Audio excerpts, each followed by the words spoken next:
Hey, what's up you guys? You're watching Team APS. In today's video, I'm going to be sharing, in my opinion, the 10 cards that definitely should not have been generic in Yu-Gi-Oh! History. I don't know exactly how I'm going to title that video, but that's the idea. Anyways, let's hop right into it.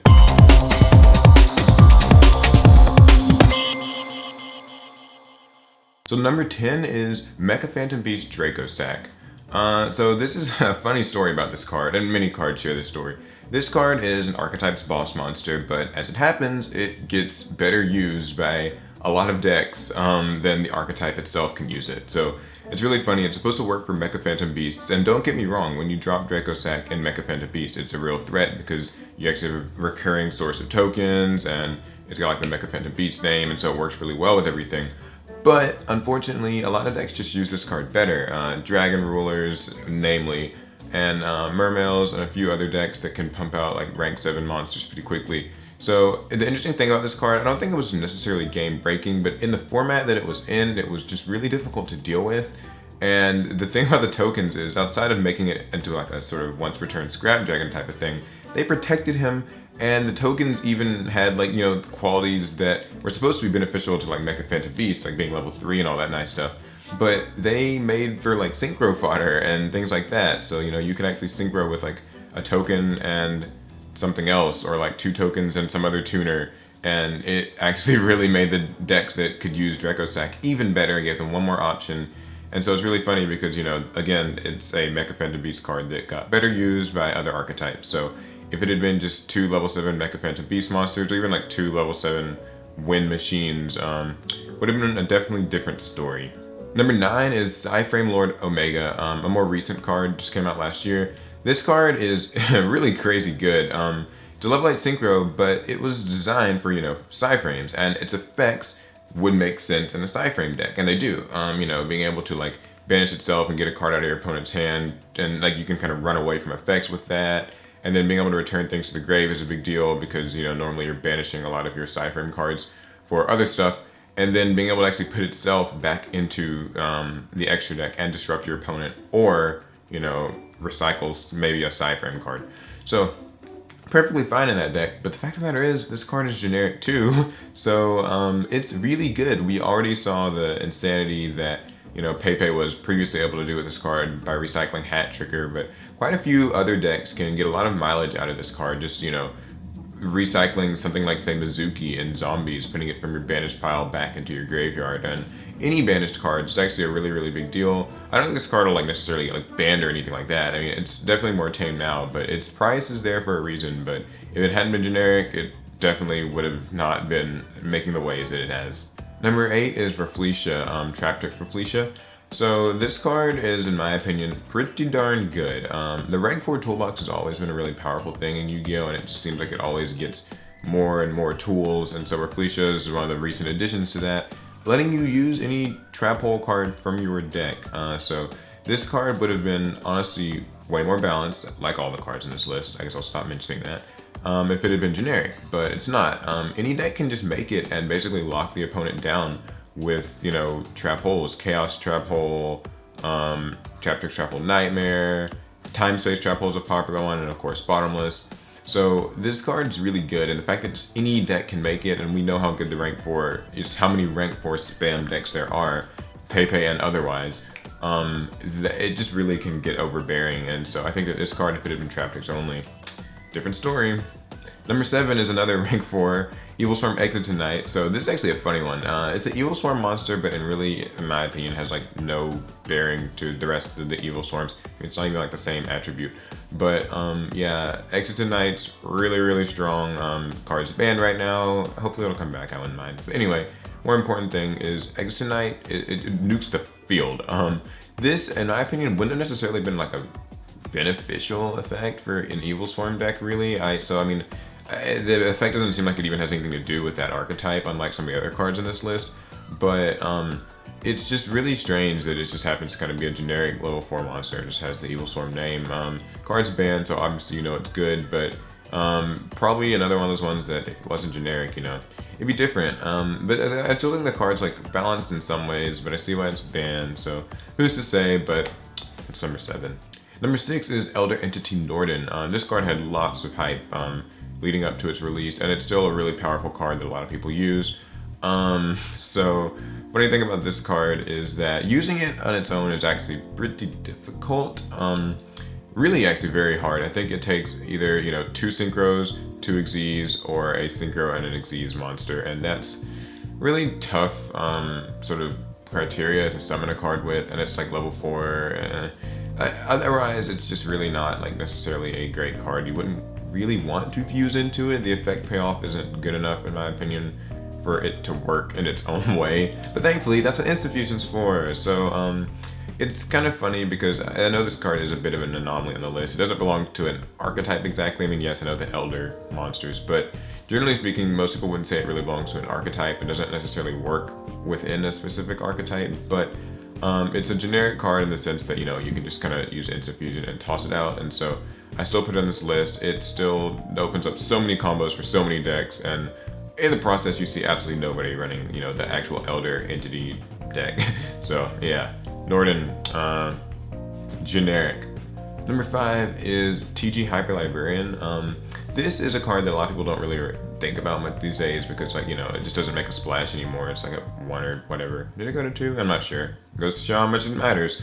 But anyway, the important thing about Hyper Librarian when it was in its prime was that this made Quasar decks insane. And not even just necessarily Quasar plays, but the general fact of the matter was, when you dropped Hyper Librarian, you were going to draw a couple of cards.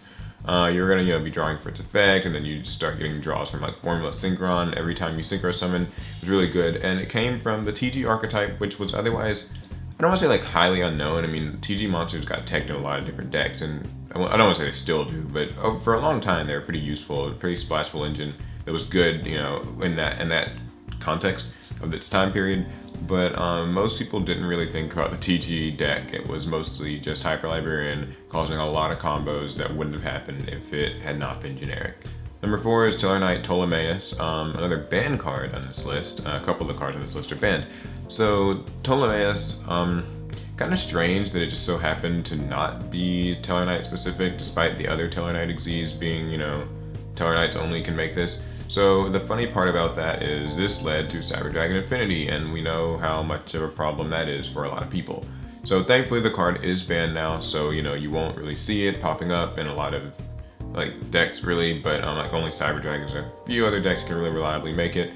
But yeah, Ptolemaeus otherwise was still a pretty decent card. It could still get out like Constellar Pleiades and things like that. It's just weird because all the other Tellarknights Xyz weren't like that, so making it generic was a bit of a problem, and Konami seems to have recognized it, so card's banned.